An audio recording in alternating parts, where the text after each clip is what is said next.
You ever hear about a case that keeps you up at night? One that refuses to be buried, no matter how much time passes? This case, is exactly that. A boy, a box, a mystery so haunting that it still lingers in the air like a ghost, decades later. I'm Detective Drayk, and tonight, we're stepping into one of America's most chilling, unsolved cases. You might think you've heard it all, but I promise you, this story has secrets still waiting to be uncovered. So tell me, do you have what it takes to walk through the dark with me? Philadelphia, 1957. A cold February afternoon.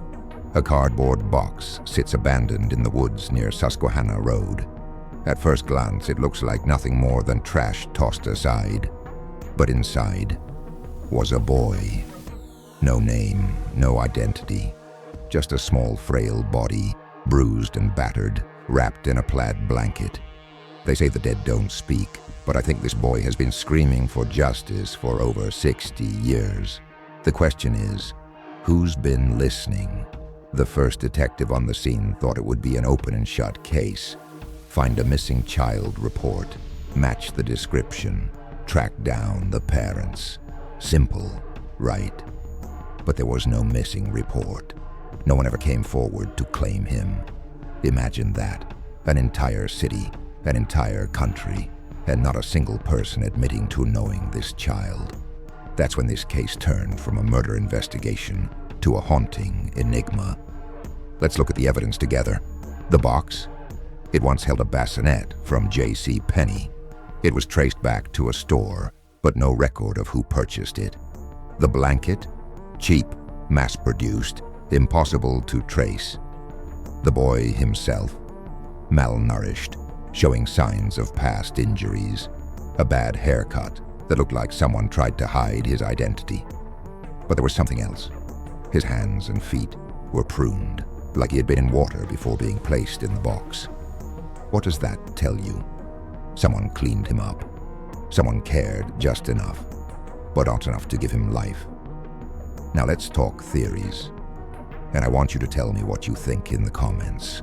Theory 1. A desperate mother, unable to care for her child, takes tragic measures. Theory 2. An abusive home, a violent end, and a cover-up by someone who should have protected him. Theory 3. Something darker, something organized. A trafficking ring disposing of a child like he was nothing more than evidence of their crimes. Over the years, tips poured in.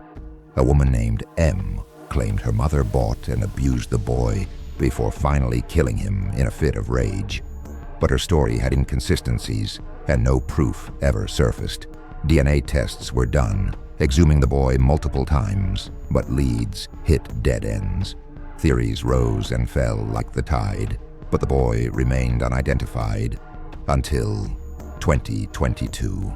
A breakthrough. Advances in forensic genealogy finally gave this boy a name, Joseph Augustus Zarelli. After 65 years, he had an identity. But justice? That was still out of reach. His parents, long gone. The ones who could answer for his fate, dead, silent, or simply erased from history. So here's my question to you. We now know his name, but does that mean we know his story?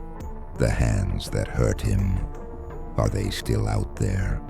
Or did time bury them alongside the truth? Maybe this case is finally closed.